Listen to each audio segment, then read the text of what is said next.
Sejatinya, tidak ada manusia yang benar-benar bersih dengan tanpa kesadaran, karena mereka yang begitu dekat dengan Sang Maha Dekat tak pernah henti dalam lisannya beristighfar, tak pernah lelah untuk selalu tegar berdiri di sepanjang malam hanya untuk mencari ridho pada Sang Maha Ghaffar.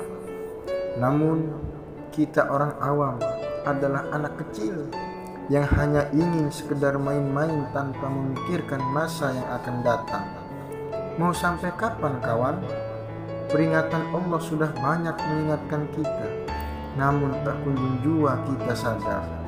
Memang sebuah hal wajar terjatuh dalam lubang kemaksiatan, dan itu bukanlah sebuah kejelekan, tapi sebuah peringatan yang tersirat bahwa kita tak akan bisa apa-apa tanpa ada izin dari Tuhan. Coba kita muhasabah lebih dalam. Jika kita kuat beribadah dari maghrib hingga waktu subuh datang, baca Al-Quran satu dudukan hatam, berpuasa lamanya sampai tahunan, dan tidak ada kemaksiatan yang kita lakukan, maka dipastikan kesombonganlah yang akan kita dapatkan.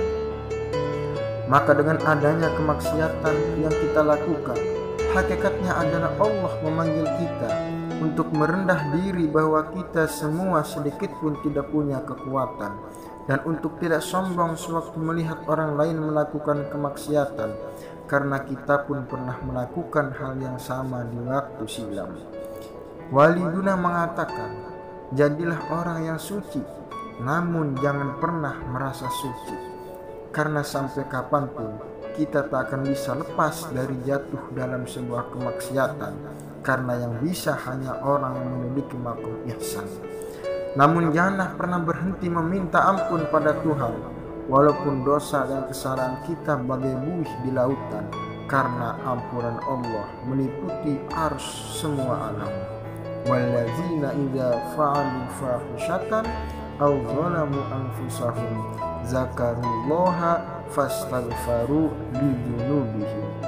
Ciri orang yang beriman adalah ketika dia jatuh dari fahisyah, dosa kecil, atau jatuh dari zalamu anfusahum, dosa besar, maka dia akan secepatnya menyadari dalam hatinya, begitu menyesal melakukannya. Dalam hatinya merasa salah, dalam hatinya merasa bingung karena dosa yang dibuatnya. Dengan begitu terucaplah istighfar dalam lisannya dengan penuh penyesalan dalam hatinya. Gus Miftah mengatakan, surga itu akhirnya akan ditempati oleh orang maksiat yang bertaubat, bukan orang sok suci yang akhirnya tersesat.